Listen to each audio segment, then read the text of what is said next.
I always show this cartoon. I've been showing it for years. It's old, it's dated. These people, which were depicted as hippies, nowadays they could be anybody. Uh, it just highlights the fact that people are a bit on their guard these days when it comes to change in their communities. Sometimes, no matter what's being proposed, people are nervous about it enough to start to even oppose it before they know what's going on.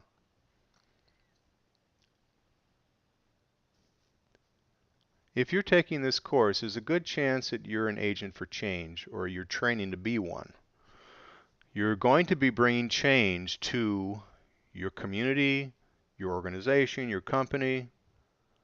The point of this slide is that change is hard for people. This young person is acting up because she's being asked to make some kind of change that she doesn't like. People don't like change. They like their groove. They like their area of comfort. They'd just rather not change.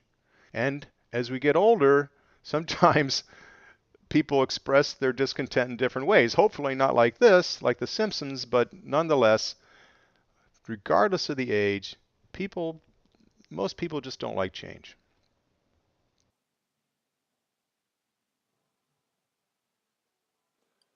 There's plenty of resistance to change to be found in the community development system. For instance, outdated codes and standards, narrow financing conventions, people's fear of new development, and a lack of shared community vision, these things and many other things combine together to really resist transformative change in community development. One of the most common challenges to collaboration that occurs in most systems and organizations is the separation of people into their own specialty silos, or as depicted here, separate puzzle pieces. Separate puzzle pieces or silos inherently protect their own interest and their own domain. It's only when people begin to see that they're not just separate puzzle pieces, but part of a larger whole. They begin to see that they're connected to other people and that this connectedness needs to take place for visions to be implemented. It's when they see, as in a charrette, that they're part of a larger picture. That pictures like this, as drawn on a charrette, just don't remain pictures, but actually get implemented. As happened in Down City or downtown Providence, Rhode Island, during which a transformation of the city took place through a series of charrettes that broke down the silos, connected people and their puzzle pieces, and made things happen.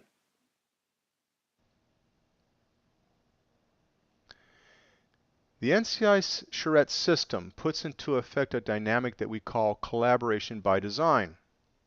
Design is a very important part of what we do. This process was invented by designers and planners. Here you see a picture of two different agencies in a city that are trying to work out a mutual problem.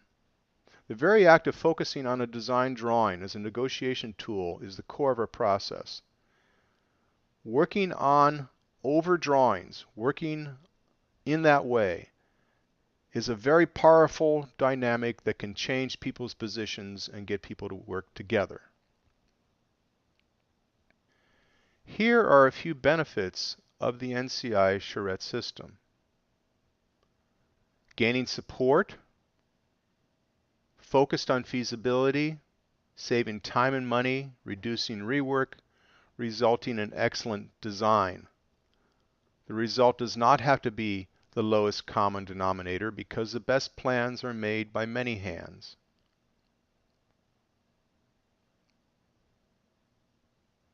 The NCI charrette system is designed to accelerate timelines. One of the big problems with projects these days, especially in community planning, is that things take so long that by the time you get to the approvals process, the same people aren't there. The elected officials are gone. They've changed chairs. People in the community have changed. It's better to get these things done quickly with the people that are involved in the creation of the product. So when should you use a charrette? Well, you're not going to use them for every single project. It's a very specialized tool that's good for high stakes projects, volatile yet workable political environments, meaning that people will participate in good faith, complex design problems such as transit-oriented development or green buildings, and they're very good for projects that include imminent development where a real piece of property is in play. Charrettes can be used for all scales of physical planning, all the way from the regional scale to the neighborhood, to the corridor, to the building.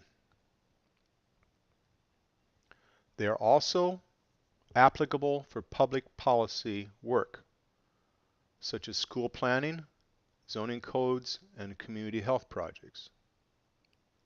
Charrettes can be used for strategic planning projects, as with the St. Mary's Food Bank in Phoenix, Arizona. NCI recently conducted a charrette process that involved all the employees, leadership, board members in the remaking of their strategic plan using the very same process that you're learning in this course. So charrettes can be applied to all types of decision-making processes that involve disparate stakeholders in large numbers. And finally, charrettes don't necessarily have to involve the public. This is what we call an in-house charrette. For example, on a LEED or green building project that already has its zoning, it may only involve the project tenants and ownership. Also, projects that have high security issues such as military and high-tech manufacturing may be the right fit for in-house charrettes.